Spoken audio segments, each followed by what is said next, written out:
Hello, Captain. I am now furious. Salute me, familia. This nonsense has been bugging me for a long time. It is no other than the IMBA carriers. The game starts with a cannon rush. Okay, so I sack my natural expansion and go expand somewhere else, while I defend the cannon rush with 2 roaches and a queen. He finds my new expansion and kills it. But after this, I make 2 expands and harass him with some Muta. I keep denying his 3rd base, and then the IMBA starts. He just masses carriers on 2 base, and I can do absolutely nothing. Right? That's what I was thinking, dude! I have hydras, but that doesn't help at all, even when he has small numbers of carriers. Then he suddenly just gets a lot of carriers on 2 base. Tell me, how is this possible to beat? Even when I know it's coming, I cannot do anything about this. Carriers are IMBA. They must be, right? Or do I just suck? This imbalance complaint form was sent in by Heat, a European diamond with 3899 MMR. The question this Zerg player has is, are carriers IMBA or does he suck? And we'll help him figure it out. The replay is called Harstem Help. You can make it up. Alrighty, friends, here we go with our game between Heat, our submitter, and the opponent is going to be Smarza, says you two. Have fun. From Ask Heat. Very intense. Lots of conversations here at this level, I guess. I actually also have a lot of conversations when I ladder. All the time. I'm so bad at it, though. Whenever I start typing to other people, usually I get supply blocked or forget to build my second gas or forget to build my cyber. Like one of the standard structures just get forgotten. And as a result, I tend to just not chat at all with my opponents anymore. Like I'll do it once or twice and then I realize why I didn't do it anymore. And lose like 400 MMR to a guy that's 5.6k. God, life is difficult. Hatch first does go down here for Heat, so that is nice. Or well, is it nice? Because the hatch first allows Smarza to throw down the forge and go for a cannon rush. Both overlords so far are being sent across the map, which is an interesting maneuver. It's one of those moves that is kind of cool. You sometimes see it at higher level play because it allows you to scout tech from 2 directions. So basically you can poke in with an overlord from this type of area to see maybe if something is over here. You can see what units are spawning from the gateway. Well, at the same time, the second overlord can come from the back and maybe scout the actual tech, like whether it's going to be Stargate or some type of Twilight Council or a robotics facility. Although it does look like Heat has different plans for now.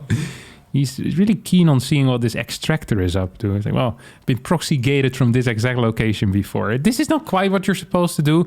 Usually you keep your overlord, if you're not sending it across the map, your second overlord, you keep it in the natural, exactly so you can see cannon rushes coming.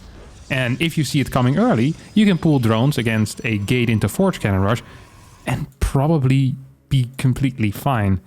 This is just using your second overlord wrong. It's like putting binoculars up your butt and then being surprised that you can't see so well, and also that your behind is going to hurt, because it just doesn't make any sense. It's really in between the correct calls. Either you leave it at home or you send it across to use for scouting, but you don't leave it halfway across the map. It doesn't give you safety, and it doesn't give you information later on.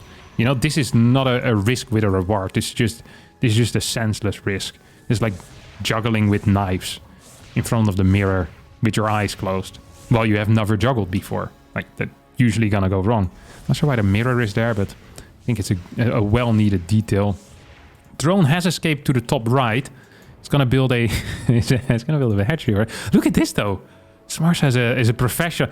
This is how you know that someone is a professional cannon rusher. Is that their first response after having a successful cannon rush isn't celebrating or starting to spray with the probe on the other side of the map, or dancing their units, or building a manor nexus, starting to bet manor, whatever. No, it is scouting to make sure there's no proxy hatch. Literally scouting every single base is gonna find this base that Heat is building here top right. So that most likely is gonna get spotted. Meanwhile, Heat is tacking into lair, has 2 roaches as well as a queen. Not even microing that roach back.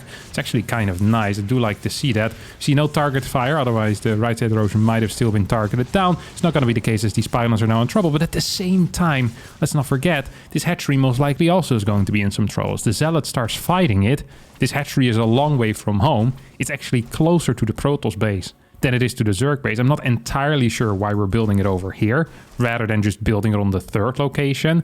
It's not like Protoss can continue proxy cannoning the same base again and again. It is way too expensive, and especially if you're planning on defending with roaches, you're already going to have the units to deal with it anyway. So this seems like, once again, a risk really without a reward. Like, it would just have been better to build at the third base. Now, most likely it's going to end up dying, and that means that we have a situation in which Protoss not only has more workers, Protoss will also have better tech, or yeah, it's Spire versus Stargate, so better tech for Protoss, and be up in Nexus as well. So really right now Protoss, as far as I can see, is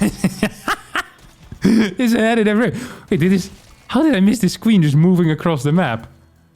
This is the journey of a life. This has to be frustrating to arrive. This one, it only gathered 72 energy in that entire walk. That does surprise me a little bit. You rebuilt the hatchery here. That has to be a mental defect, no? Why would you do this? Because it's already been spotted. The entire point of a proxy is that it doesn't get spotted. It's not going to provide any value to Heat for being here, except quicker reinforcements if you're planning on all-inning.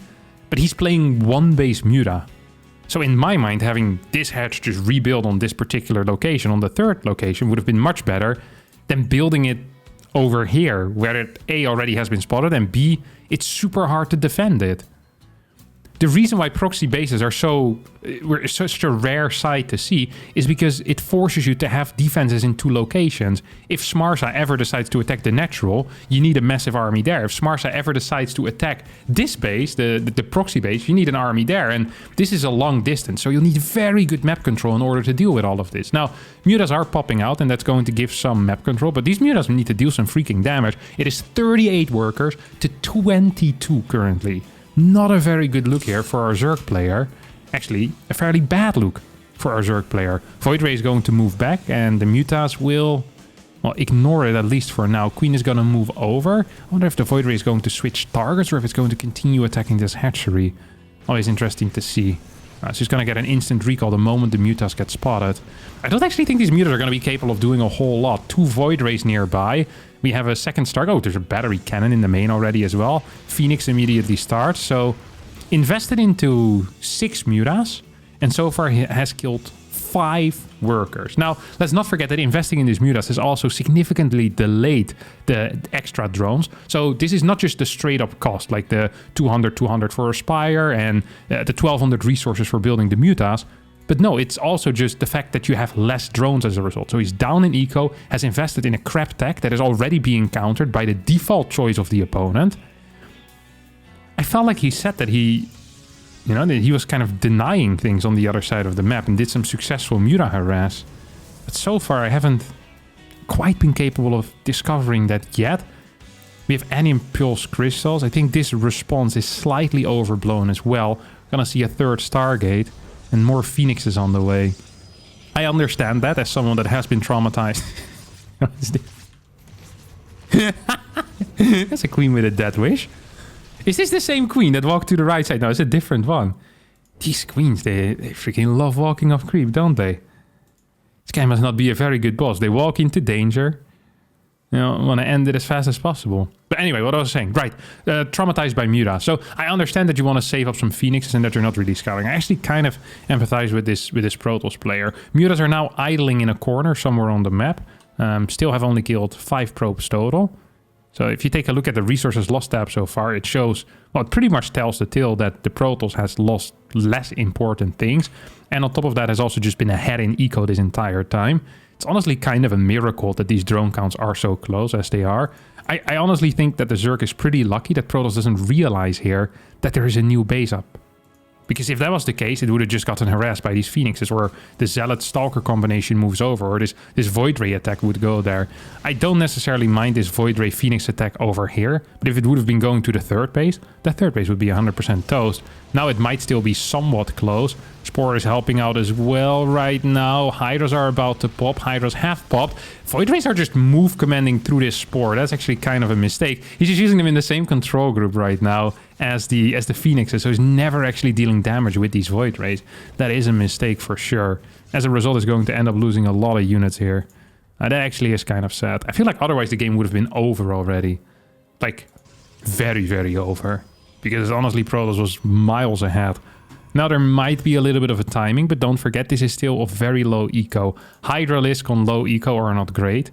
That has nothing to do with the economy. Hydras on high eco are also not great. It's because the Hydra sucks. So no matter what eco you have, they're gonna be bad. You can have 12, you get 120 drones at this point. Hydra steals balls, mate. Like, it's just a bad unit.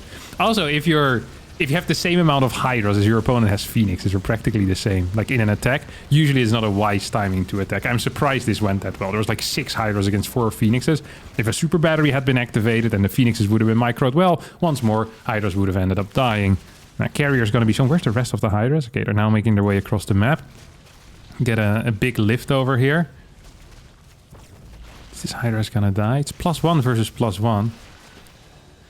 I'm surprised that we're continuing the assault here, but I guess with these 8 new Hydras, maybe it's possible. I think you have to clear the interceptors. I do think that is the fine call. Yeah, loses 1 or 2 Hydras, will clear all interceptors, and we'll actually get the 3rd base as well. So that's kind of cool. Now, this is a little bit of difficult theory that is often overlooked. But the moment you gain a lead somewhere, or the moment you kill a 3rd base, doesn't necessarily mean that you gain an eco lead, right?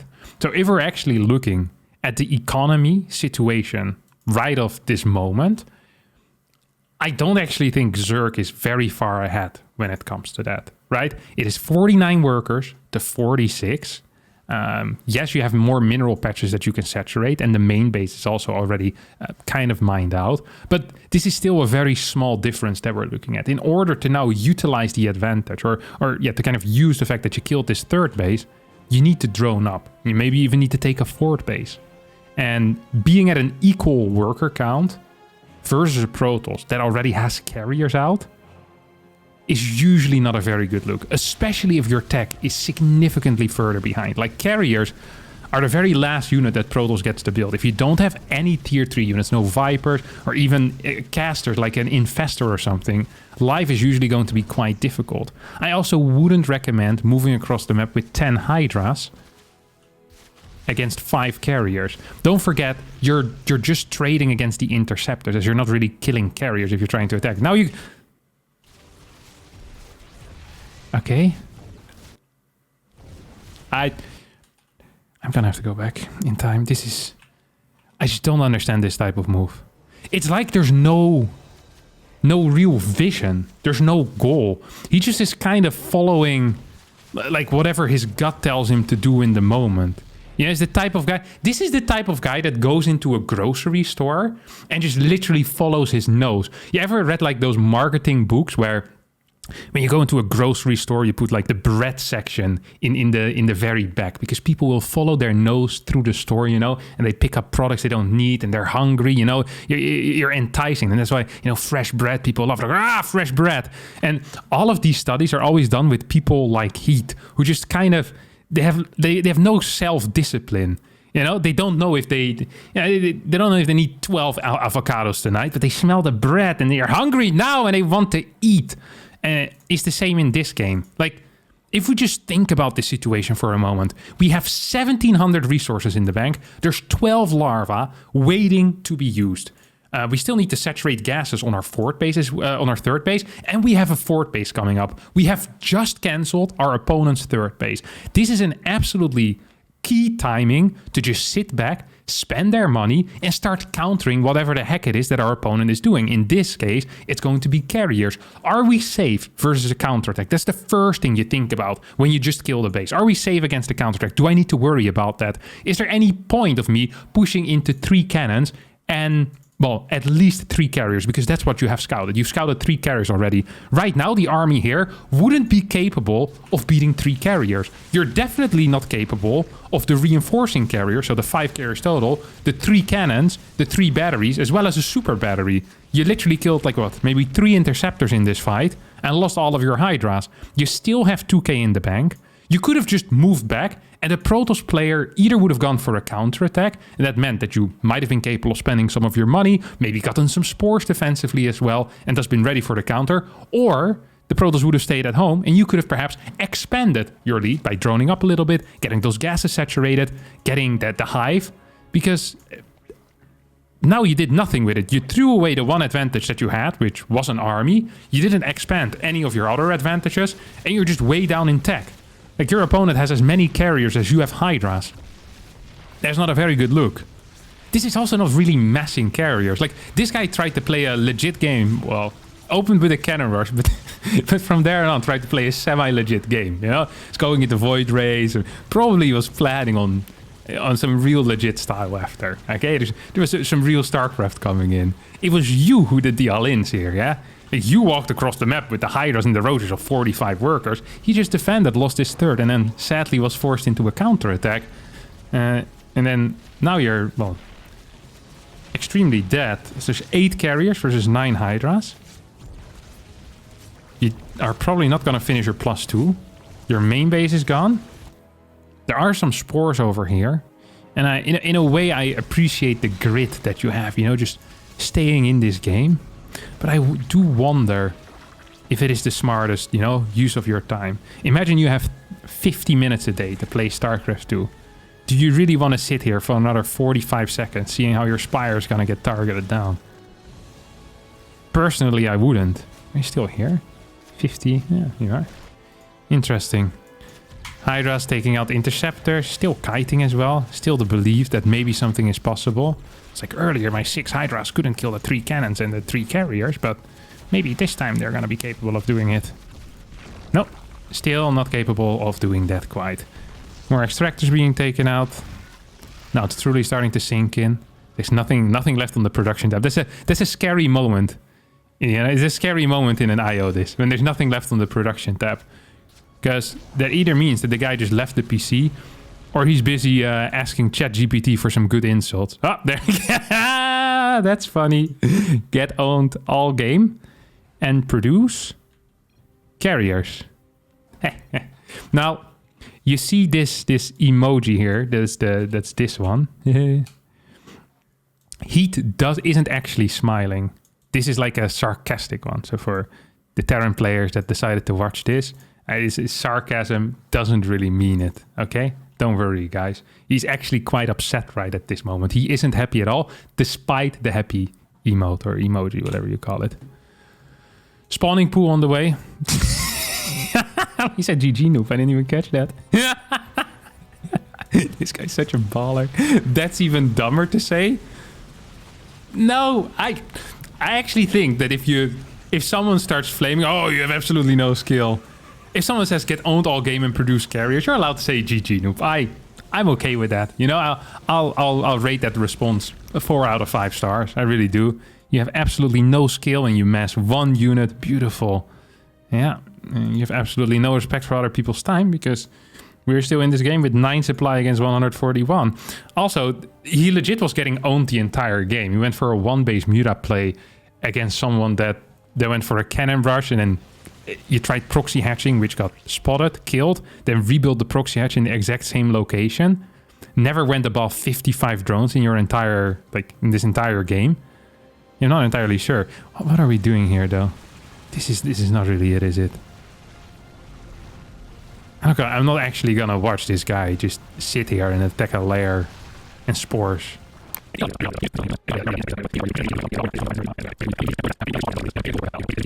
And that's why I hate all Canadians.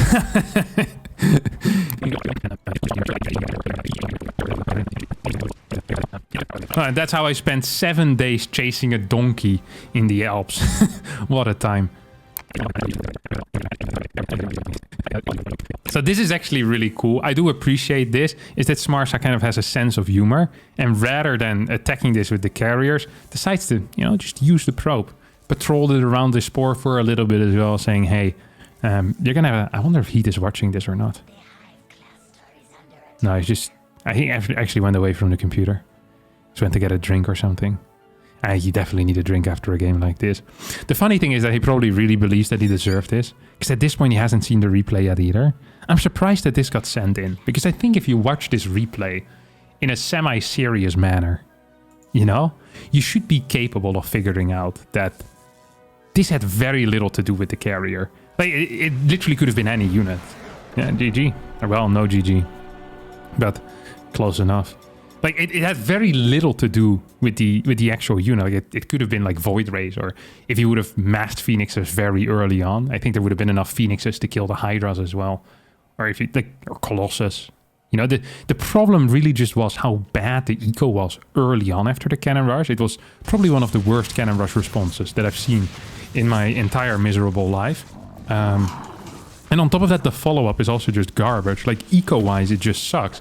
And carriers, they're a little bit unfair in the way that as a Zerg player, you're going to need a lot of resources initially. Like, it is just the case. But the beauty of the carrier is that it allows you those resources. So if you see a TOS stacking into carriers, it means they can't be aggressive on the map for a very long time. Because if there's 2 carriers out, 6 queens are capable of beating those. If there's 4 carriers out, it becomes a little more scary.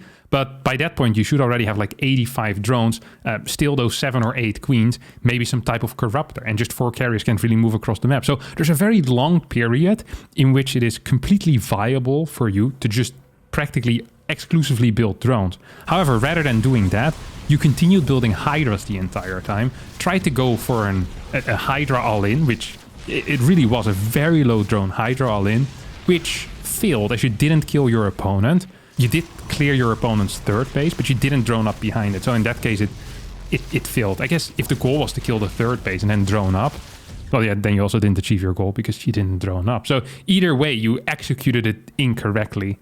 And then, yeah, carriers do beat Hydras. Like, I'm very sorry to tell you that, especially if the Zerg doesn't even have good eco to start with. You saying that you owned your opponent the entire game is simply not true, though, because the cannon rush went way better for your opponent. You lost your proxy hatch. The only thing that went well for you is the fact that the Protoss player, Smarsa, had decided to put the Void Rays into the Phoenix group. If he hadn't done that, and the Void Rays would be attacking during that initial attack, or he would have found the proxy hatch, you would have just lost the game instantly after the cannon rush. And we never would have had this imbalance complaint for him. Well, maybe we would have had it. You would have told me that cannon rush is imbalanced, and despite your perfect hold being down 25 workers, you still managed to lose the game. It's like, well, this is very little to do with imbalance, and it's not okay.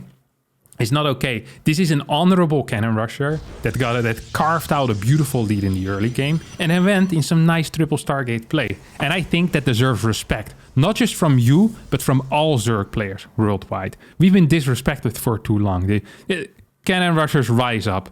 Now, of course, this means this can only lead to one answer, and that, my dear friend Heat, is that you suck and carriers are not imbalanced.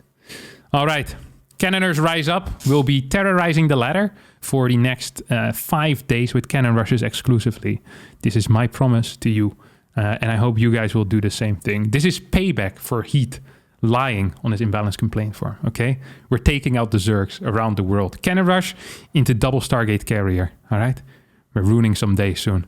That's going to be it for me today. Thanks all for watching. I'm going to get stabbed by a Zerg player next time I go to an event. I can feel it. Yeah, sorry. If you liked it, hit the like button, subscribe to the channel. I'll see all of you next time for a new video. Thanks so much for watching, and bye-bye.